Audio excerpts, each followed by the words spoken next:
tell me more about you, what you do, what's your profession in? So I'm a professor of ecology, and my particular interest in research is forests and how people manage and interact with forest and how that impacts on the insect communities, mainly in the high part of the canopy, the bit that's really difficult to get to and therefore a bit less explored than the forest floor and what's living on the trees. Fantastic, I love that. So let's start with your role as Vice Chancellor. So Vice Chancellor is a title that people don't hear outside universities. Could you explain what your role entails? Indeed, it's a title that people don't come across very often. The Chancellor in a university is an honorary title, so our Chancellor, Professor Monica Grady, has a ceremonial role. She comes to graduation, she's a real ambassador for the university. And then the Vice Chancellor is, I suppose, the Chief Executive of the university.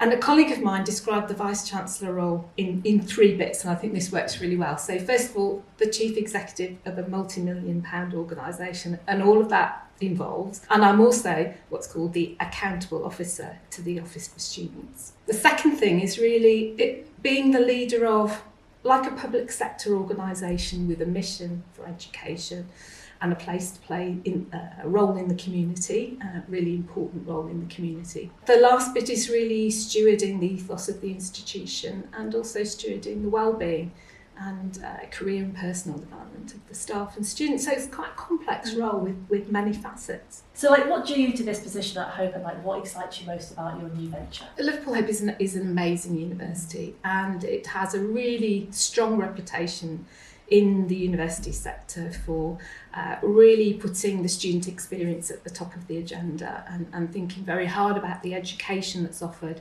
and the support that's provided to students. So certainly the reputation really drew me to Liverpool Hope. And also the ethos and values. So the ethos and values of Liverpool Hope really chime with my own personal values, the importance of the individual and respect for the individual, and it's a really welcoming space too. Yeah, it truly is, especially for students as well, I think. So what are your first impressions of Hope, and is there anything that surprised you? So my first impressions really build on that idea of the Hope spirit. So I did know about that before I came, but I think when you get here and you really feel it, I can feel it coming from the staff and the students, and that's a really strong first impression. I've also found that both staff and students really engage with the university, really wanting everybody to do well and for the institution and the individuals to succeed. You mentioned the grounds and the campus, and of course the creative campus too. Really, really lovely. And I suppose the other thing I've been surprised about is how many chiming clocks there are on campus. Oh, yes. Which are really lovely. It's kind of music of the life of the campus. What is your vision for the university, and what are your main priorities here? Well, I think my vision builds on the real strengths of the institution already, and it's about that next chapter, that evolution, really based in the mission of the institution. So what I'm going to do over the next few months is to consult on a new institutional strategy. So I'll be going out to meet with groups of staff and also with students to get your views on what that strategy should look like to take us, say, through the next 5 years. And what I'm thinking so far around that really is a strategy with maybe 5 pillars, and we'll see where we end up. So the first pillar is about the ethos and values of the institution, and there's something about consulting on the strategy that I think really builds on those values. And then also that those ethos and values and how they come through and they're lived through the strategy, really, really important. But also through the leadership of the institution.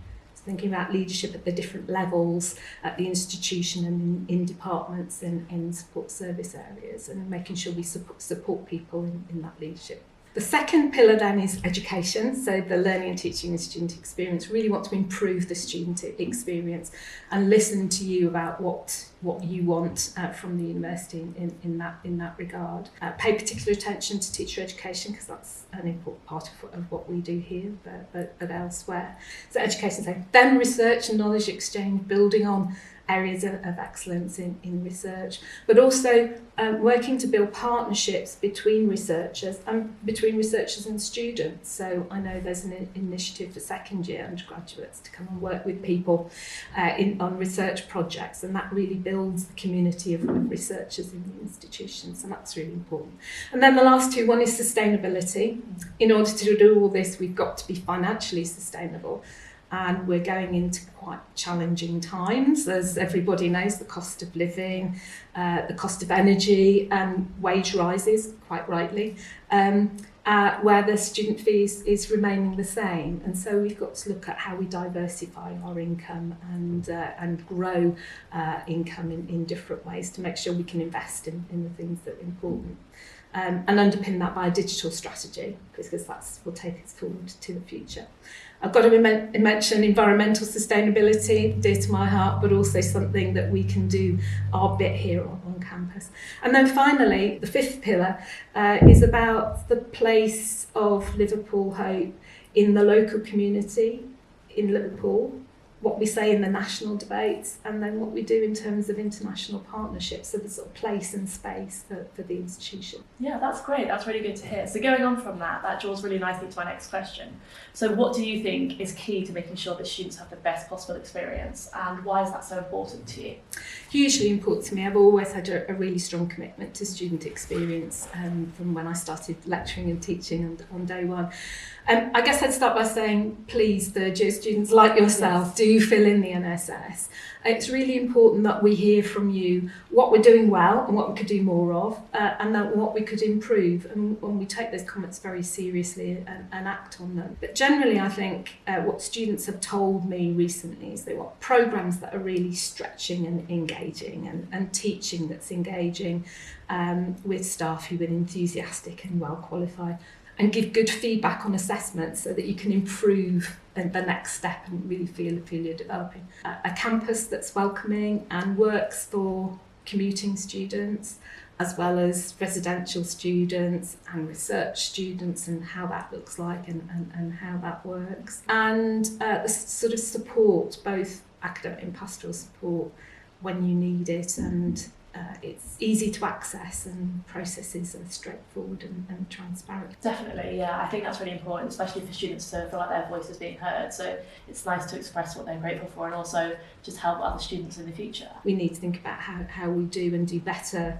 going forward, but also listening to student reps and informally chatting and talking to students to hear what's at the top of the agenda is something that I really want to do. Brilliant, that's great, thank you.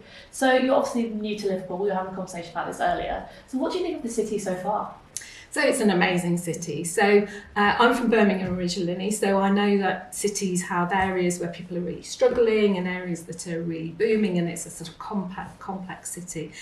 Lots of character, lots of history, enormous amount going on, lots of cultural events, good shopping, sports, of course, and lots of business, lots of activities. So a really interesting and vibrant city. But yeah, I'm really looking forward to getting out into the city and finding out what's going on. It's really exciting. You must have found that when you came to Liverpool. Yeah, absolutely. I was about to say, like, for students who are joining new soon, and even students who are still first and second years, it will probably be nice that they can relate to you, that they're in a brand new city as well, and obviously you are too. So what do you remember as the really important things about your time at university?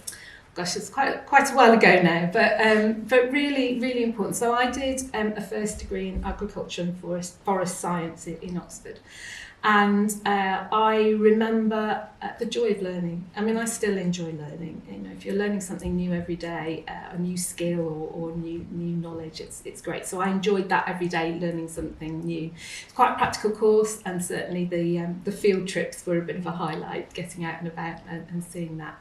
So I really enjoyed that.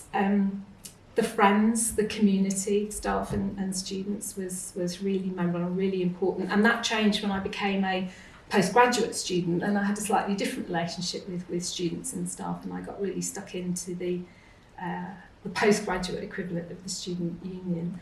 But I have still got very good friends who I was at university with, and we meet. And I met my husband at university, so that's got to be one of the most important things. He'd be listening to this, making sure Yes. you said that. Oh, that's great. Yeah, definitely. So this is my last question for you. So if you could go back in time, is there a piece of advice you could give yourself when you started university? Oh gosh, that's a really good question. It can be really daunting, as you said, to join a university in the first year, particularly if you're moving to another part of the country. Whatever age you are, whether you're an undergraduate or whether you're coming as a postgraduate student. So I understand that. But I think my bit of advice would be take advantage of everything that you can do that the university can offer you. There's lots of help, guidance and support out there. Ask for it. Just do, it's your right to ask for it. And sometimes people are a bit afraid to ask for help when they need it. And take advantage of all those things that happen around your degree programme. There's something for everyone, I think. It might be half an hour in the rose garden, nice quiet moment, or I don't know, a term overseas, or the opportunity to get a job with Hope Works. There'll be lots of different things that people can get involved in, and finding something that suits you and taking advantage of all that university can offer you. Which can be hard to see at that moment when you start, but I'm sure you'll have done all sorts of things that you perhaps didn't know you were going to do when you arrived at Hope, that you'll look back on and think, oh, I'm really pleased I tried that and gave it a go. Exactly. I think that's one of the most important things about being a student is trying everything you can. Because a lot of the times you might walk away from things and be like, well, that didn't work out, but it's a learning experience, isn't it? So yeah, no, most definitely. I think that's one of the most important things about Hope is that it really does emphasise its students, and there's loads of student vacancies for jobs. And you've enjoyed your time at Hope? Yeah, I don't really know if I'm ready to leave yet, to be honest. But I mean, everybody says that, don't they? And they end up coming back as a postgraduate. So let's see. Well, you'll be very welcome back, Oh. but all the very best. It's been brilliant talking to you. Yes, definitely. Thank you so much.